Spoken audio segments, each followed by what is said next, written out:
First of all, apart from being the founder of a company, we manufacture furniture and we export about 1,000 containers a month. So we are contributing to employment and export revenues and so on in China, and a company that I built by myself. But apart from that, I'm also very involved in the Fudan Alumni Association. I'm the only foreign vice chair. And I'm also the chamber chair of the Danish Chamber of Commerce.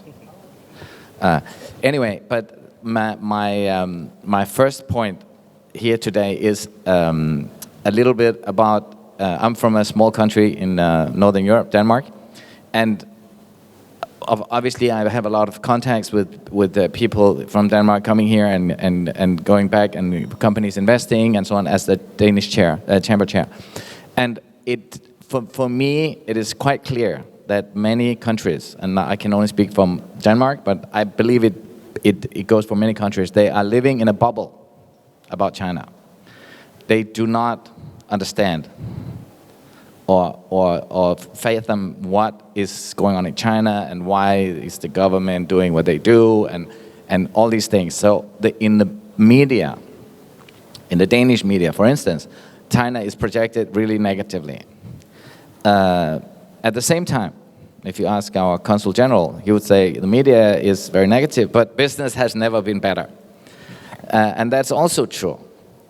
So, and my point here is that the first job to attract international or global talent is to break the bubble a little bit and find ways to communicate in a good way what China does and why China does as it does, and what could be the benefit for foreign companies or individuals.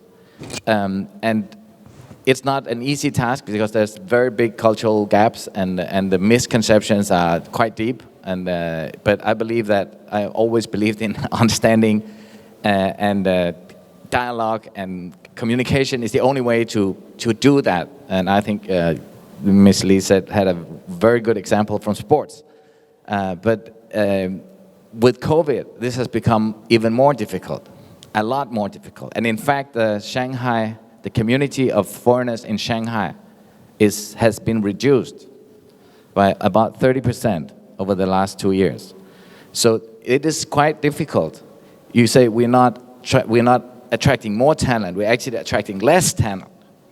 So how to break this? And there, I don't have the answers, but I have some suggestions. First of all, I said communication and dialogue between the countries on many different levels. I think both Leslie and Michelle, they have some really good points on both government and private individuals and companies have a big responsibility, and we sitting here have a big responsibility to do that, and so do you guys here. And there was somebody who said at the panel that we shouldn't involve in politics as companies. I don't think you can avoid that any longer. As a company or an individual, you cannot just ignore politics because they are deglobalizing the world.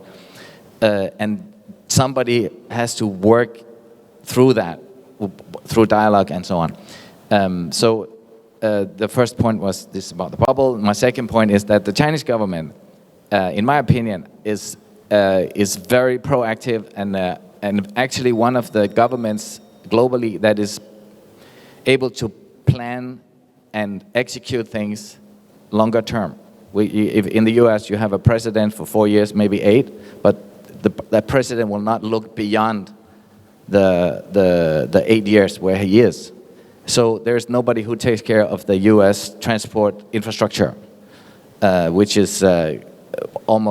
can't handle what the requirements today. I mean, there's a chaos in the US transportation sector, and that affects the whole global supply chain and so on and so on. So China's government can plan and look far ahead and is very good at executing and also good at changing itself and learning.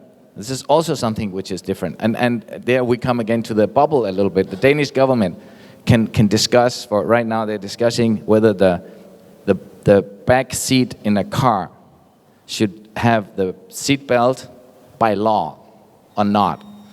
That's like a big topic in Denmark, right? And we're facing a global pandemic, we're facing climate change, a lot of things. So somehow we need more dialogue in on many different levels. And lastly, and these are suggestions that came from, I've been in some forums on and about how to attract foreign talent in Shanghai with the Shanghai government. And the Shanghai government is very open, actually, and very interested in hearing foreigners. We had a 吐槽会. Everybody was complaining about to the Shanghai Shi Zhengxue. It was a very interesting meeting. But some things, and I think that was Michelle who said that about the money. There's some very practical or fact-based issues that are important, and some of the biggest obstacles to foreign or international talent, and I'm not only talking about foreigners, I'm talking about overseas Chinese or international talents in general. And one thing is obviously visas. It's very hard to get in. And if you can get in, maybe you can if you're from a big corporation, but your kids or your family cannot.